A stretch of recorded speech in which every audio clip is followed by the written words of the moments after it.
emakhosini abemvelo. Sizokhuluma ngedanger yama gatherings. Sikhuluma ngemisebenzi eyenzwayo emndenini.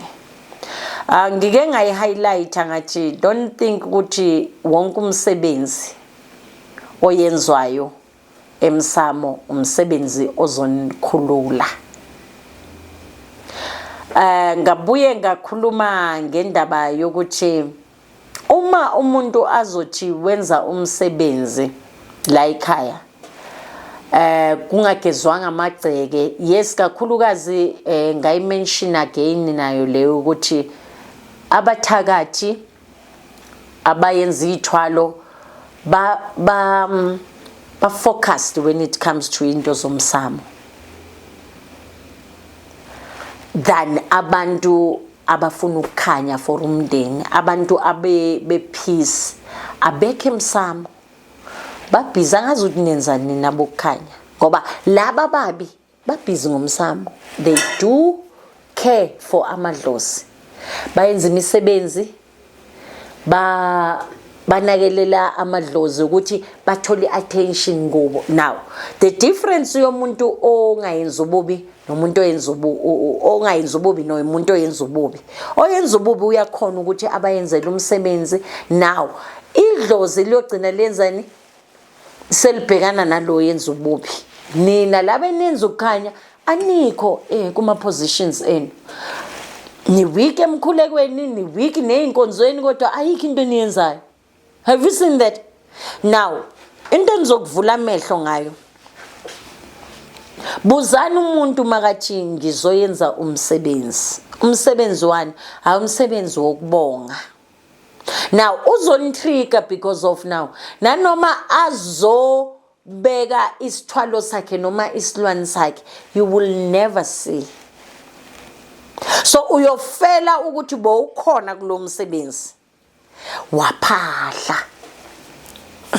So now we question manje soyenza kanjani, sobona kanjani ukuthi lo muntu bekeza nesilwane noma bekasintroduce kwisilwane sakhe, ngoba makaphahla naku ngina wonke umndeni bayavuma bonke, ukhuluma lezo zinto ukuthi sicela usiphilise kahle, kanti ukhuluma nesilwane ukuthi bagade bonke. So uzowazi kanjani? Tricky nama ngazi ukuthi uzowazi kanjani, kodwa into ozoyibona after lo msebenzi loyo, zi-observe ukuthi impilo yakho still the same na, ngoba noma after lo msebenzi kwamosheka izinto. Lapho ke uzobona ukuthi hayi man, cause umuntu oyenza umsebenzi makube yena impilo yakhe iba yinhle, iyachange, niyabona ukuthi leya moto bekahamba ngayo sekahamba ngenye, noma urenovateile nina angithi nimcasile njengomndeni, so why nina nimoshakalele? Into ozoyibona ukuthi hayi lo msebenzi awuhambanga kahle. Kukhona umsebenzi umuntu makathi uyawuyenza athi buhle uyafuneka, athi siphe uyafuneka bhuti wami na kanjani, ngicela ube khona ngenza umsebenzi. Kanti hayi lo msebenzi akusinawo wedlozi owakho, sekubikwa ukufa kwakho, sekubikwa ukuthi uzochitheka igazi lakho. Hey kubi mani kwamoya,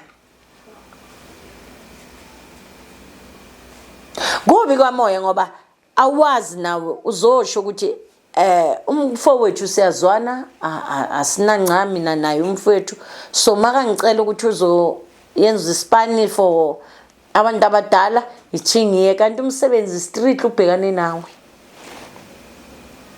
Owokucela ukuthi nawe shema wazi lutho uyafaka isniff now, yebo siyambongela ubhuti wethu sicela nimkhanyisele nenzeni, kanti no kuthengwa igazi lakho ukuthi yes bakucela nje umoya wakho ukuthi ureste uyofa siphe. So lama family gatherings lawa uyawacheck ukuthi wena kuthola unjani.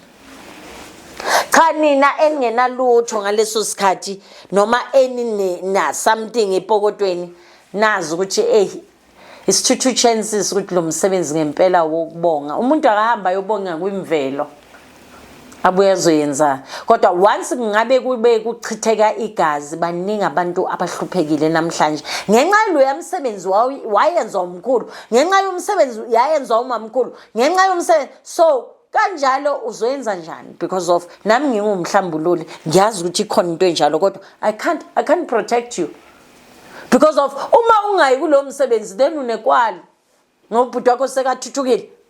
So uyabona ukuthi into yomndeni ngakufaka emasimbeni kahle kahle.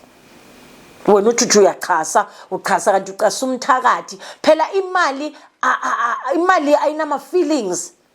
Umuntu mase afuna imali akanandaba ukuthi ubulala umfowabo noma udadewabo noma umntanakhe. Deep to that. Angithi ngishilo ukuthi abantu namhlanje sebacamba manga ukuthi umuntu uyamupha umntana ipoison ngoba ucakekile, angithi akanamali.